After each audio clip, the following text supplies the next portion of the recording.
here now to tell you that there is a life after death, and it ain't all good. Most of you viewers out there can tell the difference between simple fainting, clinical death, and biologic death. Charles McCaig, take that case for example, who was on the treadmill. I could tell that he was in clinical death.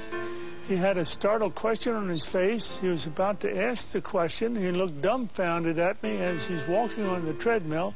I noticed his heart had stopped, his breathing had stopped, but he was still walking and talking for a minute or two before no brain to the blood flow to the brain registered, and he dropped dead. He was dead and didn't even know it. I should have told him. But what did he do? As soon as we started the clinical death treatment, CPR, we started the heart up again, started breathing again, he came back. This was a case of clinical death.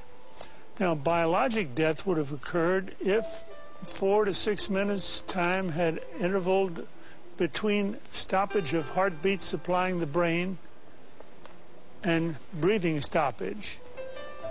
After that, brain cells, as the most sensitive cells in the body, start dying. Rigor mortis sets in, meaning stiff as a board, and now we need the resurrection. Only God can do a resurrection. We're doing resuscitation, something we're permitted to do.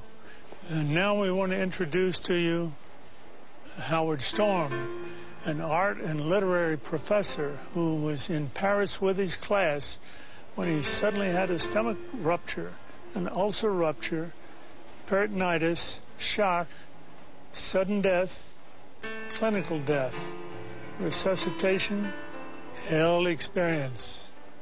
I was a 38-year-old college professor, and I taught art, and I had taken a group of students and my wife, and we had gone around Europe, and we had just done a 3-week tour, and this was the next to the last day. And we were in Paris, and at 11 o'clock in the morning, I had a perforation of my stomach. When this happened, the pain was the most acute pain I'd ever experienced in my life, and it just dropped me right down to the ground.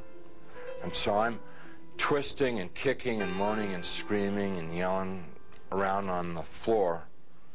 And my wife called the desk, and they called an emergency service. A doctor came, and he called an ambulance because he knew what was wrong, and they took me about 8 miles across town to the public hospital, to the General Hospital of Paris, where I was taken into emergency, examined by 2 more doctors who knew exactly what was wrong with me, and then they took me away to the surgery hospital, which was a couple blocks away.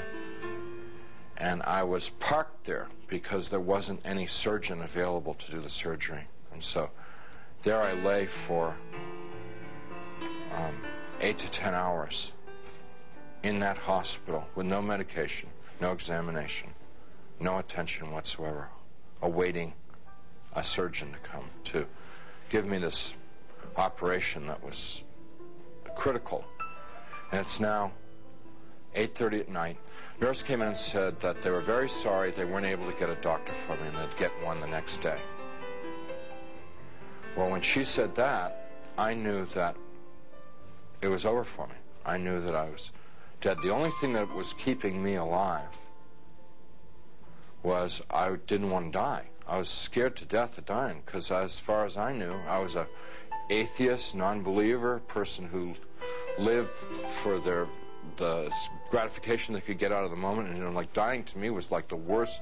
I mean, next to the pain, dying was the worst thing that could happen to you because it's the end of life and there was no more. There wasn't anything else. But when she said that, the idea of trying to exist for another minute, another hour in this pain, it wasn't worth it anymore. I'd been hanging on in the hopes that they told me that they'd get a doctor and do the surgery and open me up and fix the problem inside of me, but when they said they couldn't get one. So I said to my wife, it's time for us to say goodbye because I'm going to die now. And she got up and she put her arms around me. I'm lying in the bed, and she told me how much she loved me, and I told her how much I loved her, and this makes me really sad. And We made our goodbyes. You know, said those things that you'd say to who'd been married 20 years. Say all those kinds of things. I can't tell you because I'll just start crying, but she finally sat down because she knew it was over. And I knew. And it was just so hard looking at her, crying like that, and I just closed my eyes. Just let it go. And I went unconscious. I probably was unconscious for a very short while. A few minutes, probably.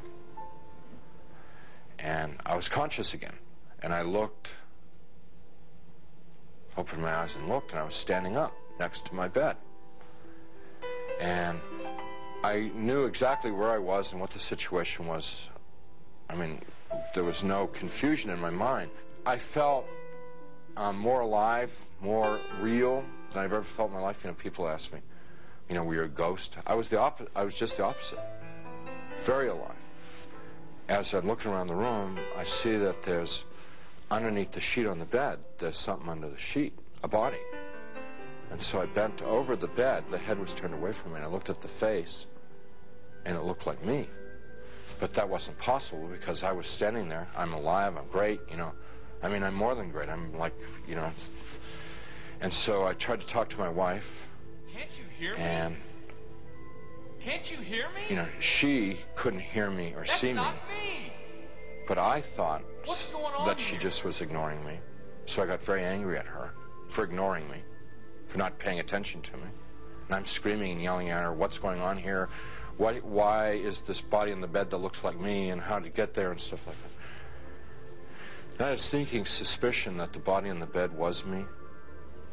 But I didn't want to think about that because that was too scary.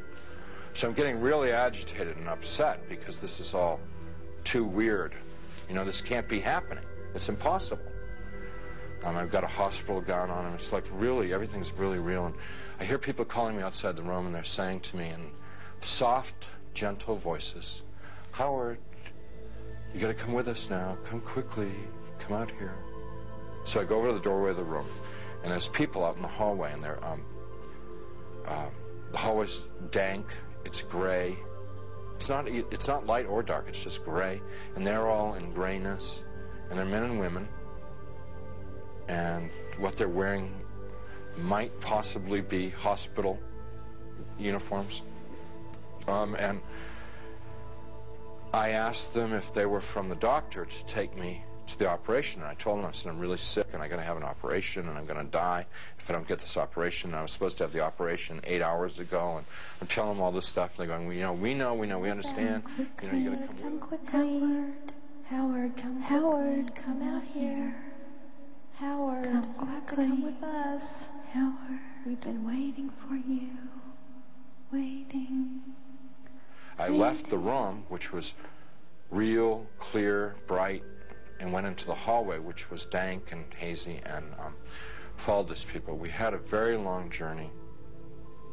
There's no time, and whenever I make a reference to time, it's just an illusion because there was no time in this place. But this journey, if I were to recreate it, I'd have to walk like from Nashville to Louisville or something to recreate the walk with these people.